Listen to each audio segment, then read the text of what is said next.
दशक 1 समास 6 श्रोते जनस्तवन श्रीराम।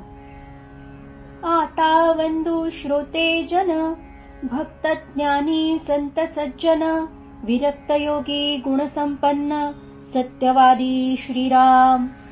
येथे जे श्रोतेजन बसले आहेत त्यांना मी वंदन करतो। भक्त ज्ञानी संत सज्जन, विरक्त योगी गुणसंपन्न व सत्यवादी असे हे श्रोते आहेत। एक सत्वाचे सागर, एक बुद्धीचे आगर, एक श्रोते वैरागर, नाना शब्दरत्नांचे श्रीराम। यातील काही सत्वगुणांचा समुद्रच आहेत, तर कुणी बुद्धिमान आहेत। काही श्रोते नाना शब्दरत्नांची जणू खाणच आहेत। जे नाना अर्थामृताचे भोगते, जे प्रसंगी वक्तयाचे वक्ते, नाना संशयाते छेदिते, निश्चयी पुरुष श्रीराम। कुणी असे रसिक आहेत की वक्त्याच्या प्रत्येक शब्दातील अर्थामृताचा रसास्वाद ते घेतात, तर काही असे विद्वान आहेत की वेळ पडल्यास कुठल्याही विषयावर उत्तम वक्तृत्व करू शकतात। काही असे निश्चयी पंडित आहेत की ते कुठल्याही शंकेचे निरसन करतात। ज्यांची धारणा अपार, जे ईश्वराचे अवतार, ना तरी प्रत्यक्ष सुरवर, बैसले जैसे श्रीराम। काहींची धारणा शक्ती अशी अपार आहे की हे ईश्वराचेच अवतार आहेत। ते जेव्हा सभेत बसतात तेव्हा जणू प्रत्यक्ष देवच त्यांच्या रूपाने सभेत उपस्थित आहेत असे वाटते। किंग हे ऋषेश्वरांची मंडळी, शांत स्वरूप सत्वागळी, जयांचे निसभा मंडळी, परमशोभा श्रीराम।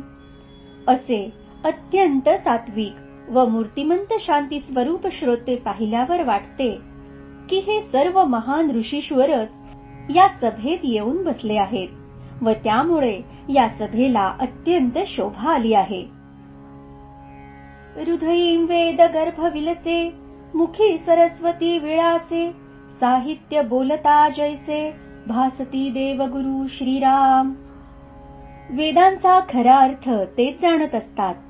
त्यांच्या जिव्हेवर जणू सरस्वती खेळत असते व ते काव्य नाट्यादी साहित्य प्रकारांवर बोलू लागले म्हणजे वाटते जणू देवगुरु बृहस्पतीच बोलत आहेत।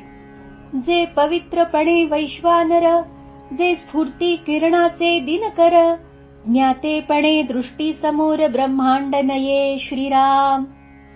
काही श्रोते अग्निप्रमाणे पवित्र आहेत, तर काही जणू सूर्यासारखे तेजस्वी असून स्फूर्तिरूपी किरण त्यांच्यातून सतत सर्वत्र फाकत आहेत। काही असे ज्ञाननिष्ठ की आत्मरूपी निमग्न असल्याने दृष्टीसमोर असणाऱ्या सृष्टीचेही त्यांना भान नाही। जे अखंड सावधान, जयांस त्रिकाळाचे ज्ञान, सर्व काळ निराभिमान आत्मज्ञानी श्रीराम। काही अखंड सावधान आहेत, तर काही त्रिकाळ ज्ञानी आहेत, तर काही आत्मज्ञानी असून सर्व काळ निरभिमानी आहेत। ज्यांचे दृष्टी खालून गेले, ऐसे काहीच नाही उरले, पदार्थ मात्रांसी लक्षिले, मने जयांच्या श्रीराम। ज्यांच्या दृष्टी खालून गेली नाही अशी वस्तूच जगात नाही, असे काही सर्वज्ञ आहेत। त्यांच्या मनाने पदार्थ मात्रांस जाणून घेतलेले असते। जे जे काही आठवावे, ते ते तयास पूर्वीच ठावे, तेथे काये अनुवादावे, ज्ञातेपणे करून श्रीराम। बोलण्यासाठी म्हणून जे जे काही आठवावे ते त्यांना पूर्वीच ज्ञात असते, तेव्हा शहाणपणाचा आव आणून त्यांच्या समोर बोलावे तरी काय हेच कळत नाही। परंतु हे गुणग्राहिक, म्हणून बोलतो निशंक, भाग्यपुरुष काये एक, सेवित नाही श्रीराम। परंतु काही भाग्यवान पुरुष गुणग्राही असतात, ते जे समोर येईल त्यातील उत्तमाचे ग्रहण करतात। म्हणून मी अगदी मोकळेपणाने हा ग्रंथ सांगत आहे। सदा सेविती दिव्यांनी, पालटा करणे आवेट अन्ने, तैसीच माझी वचने, पराकृते श्रीराम। जे सर्वदा दिव्यांनी सेवन करतात तेही रुचीपालटा करिता कधी कधी वीट न येणारे पदार्थ सेवन करतात, तशीच ते माझी प्राकृत वचने गोड मानून घेतील. आपुले शक्तीनुसार भावे पूजावा परमेश्वर, परंतु पूजू नये हा विचार कोठेची नाही श्रीराम. प्रत्येकाने आपापल्या कुवतीनुसार श्रद्धेने परमेश्वर पूजन करावे असे सांगितले जाते, पण परमेश्वर पूजनच करू नये हा विचार कुठेही सांगितलेला नाही. तैसा मी एक वाग दुर्बळ, श्रोते परमेश्वरची केवळ, यांची पूजा वाचा बरळ, करू पाहे श्रीराम. त्याप्रमाणेच माझे श्रोते हे केवळ परमेश्वर स्वरूपच असल्याने मी वाचेने दुर्बळ असलो तरी मला जमेल तशा ओबड धोबड शब्दांनी मी त्यांची पूजा करणार आहे. व्युत्पत्ती नाही, कळा नाही, चातुर्य नाही, प्रबंध नाही, भक्ती ज्ञान वैराग्य नाही, गौल्यता नाही वचनाची श्रीराम. माझ्याजवळ शास्त्रज्ञान नाही, कुठलीही कला नाही, चातुर्य नाही, प्रबंध लिहिण्याची योग्यता अथवा भक्ती ज्ञान वैराग्यादी गुण नाहीत, तसेच शब्द माधुर्यही नाही. ऐसा माझा वाग्विलास, म्हणून बोलतो सावकाश, भावाचा भोगता जगदीश, म्हणून या श्रीराम. माझा वाग्विलास हा असा आहे, पण जगदीश हा भावाचा भोगता असतो, हे जाणून मी स्वस्थ मनाने या ग्रंथरचनेस प्रवृत्त झालो आहे. तुम्ही श्रोते जगदीश मूर्ती, तेथे माझी व्युत्पत्ती किती, बुद्धिहीन अल्पमती, सलगी करीतो श्रीराम. आपण सर्व श्रोते म्हणजे प्रत्यक्ष परमेश्वराच्या मूर्तीच आहात. माझी व्युत्पत्ती ती किती, मी मंदबुद्धीचा मूढ असा आहे आणि तरी आपल्याशी सलगी करत आहे.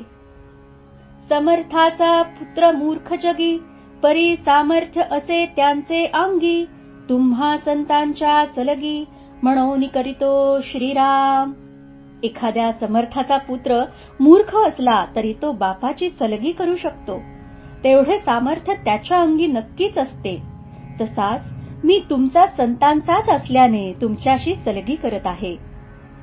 व्याघ्र सिंह भयानक, देखोनी भयचकित लोक, परी त्यांची पिली निशंक, तयांपुढे खेळती श्रीराम.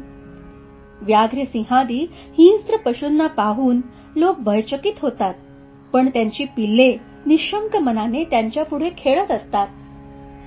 तैसा मी संतांचा अंकित, तुम्हा संतांपासी बोलत, तरी माझी चिंता तुमचे चित्त, वाहेलच की श्रीराम. त्याप्रमाणे मी तुम्हा संतांचा अंकित असल्यानेच तुम्हापाशी बोलत आहे. तुम्ही माझी निश्चितच काळजी व्हाल अशी मला खात्री आहे. आपलेची बोले वाऊगे, त्याची संपादनी करणे लागे, परंतु काही सांगणे न लगे, न्यूनते पूर्ण करावे श्रीराम. आपलेच लेकरू काही चुकीचे बोलले तर आई बापांना त्यास सांभाळून घ्यावेच लागते. सांभाळून घ्या अशी विनवणी त्यांना करावी लागत नाही. हे तो प्रीतीचे लक्षण, स्वभावेची करी मन, तैसे तुम्ही संत सज्जन, माये बाप विश्वाचे श्रीराम. ते सांभाळून घेतात हे तर प्रेमाचे लक्षणच असते. ते स्वाभाविकपणेच तसे करीत असतात. तसेच तुम्ही संत सज्जन म्हणजे अवघ्या विश्वाचे मायबापच आहात. माझा आशय जाणूनी जीवे, आता उचित ते करावे, पुढे कथेसी अवधान द्यावे, म्हणे दासानुदास श्रीराम. म्हणून माझा आशय जाणून जे उचित असेल ते करावे व आता पुढे जी कथा सांगेन तिकडे लक्ष द्यावे, अशी आपल्या दासांचाही दास असलेल्या माझी प्रार्थना आहे. इति श्री दासबोधे गुरु शिष्य संवादे श्रोते जनस्तवन नाम समास 6वा समाप्त. जय जय रघुवीर समर्थ.